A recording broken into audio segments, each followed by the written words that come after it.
I did a thing. I made a storage bed frame. The storage is hidden or concealed where you might not notice it unless you're paying attention.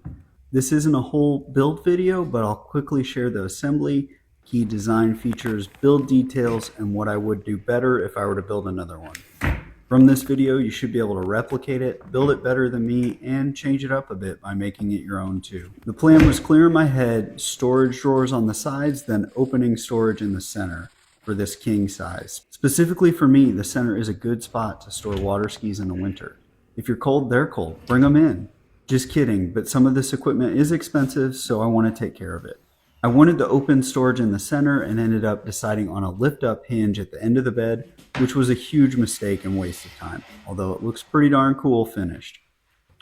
For the wood, I found some nice 4/4 cherry from a woodworker an hour away. Cherry is a nice wood to work with if you're just getting into hardwoods. It's softer and more affordable than maple or walnut.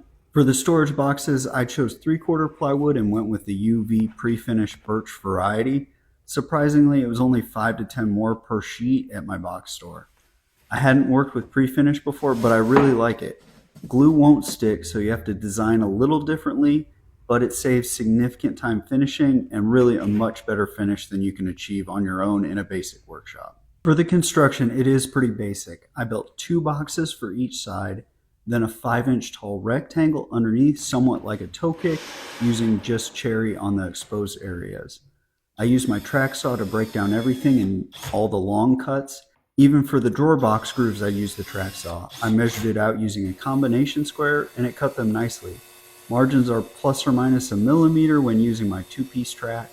Since glue won't stick well, I cut biscuits and then glued and screwed everything using the biscuits to add surface area. I used pocket holes on the inside. I didn't get much video of the actual build. Honestly, when designing and building, taking videos is just too much. I need to focus on the project and not what the camera angle looks best at the same time.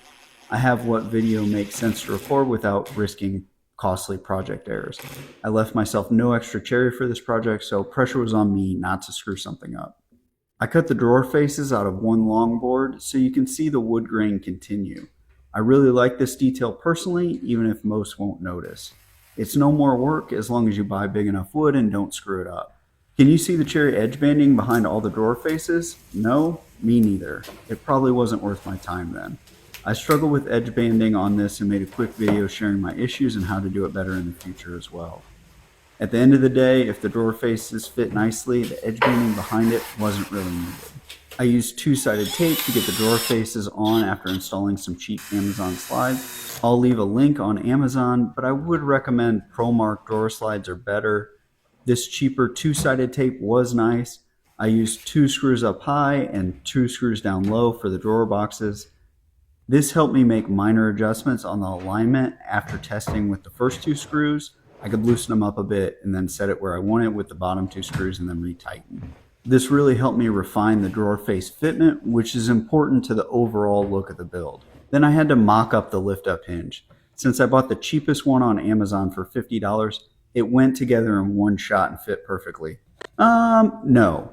It took 3 to 12 attempts depending on who's counting. I almost gave up on the hinge and went office space on it out back.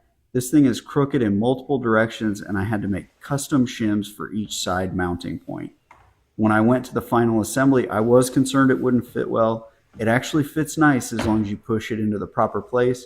I had a backup plan to add latches to the back to hold it in place. Is the lift-up hinge worth it? I don't know. Nice lift-up hinges are well over $150, so maybe a basic butt hinge and a gas strut is the way to go. You would save time and money for sure. I finished the cherry with natural Danish oil and a couple coats of wax. It's nice and lets the natural wood shine more than a polyurethane, but it is a little flat for me. Next time I plan to try walrus oil furniture butter for a better finish and maybe less smell. Yes, I am wearing a mask with appropriate filters when applying, but the smell just lingers for days. I've mentioned some improvements as I walk through the build, but I've got a couple more. I gave an extra 1/2 inch width for bed play, and this barely works. The bed needs to be perfectly centered for the doors to all shut properly. I will go 3/4 to 1 inch in the future. Then when building the cabinet boxes, I use biscuits. Next time I would just do dados with my track saw by cutting the outside and then routing the center. That would provide better glue surface area, make the alignment during glue up better.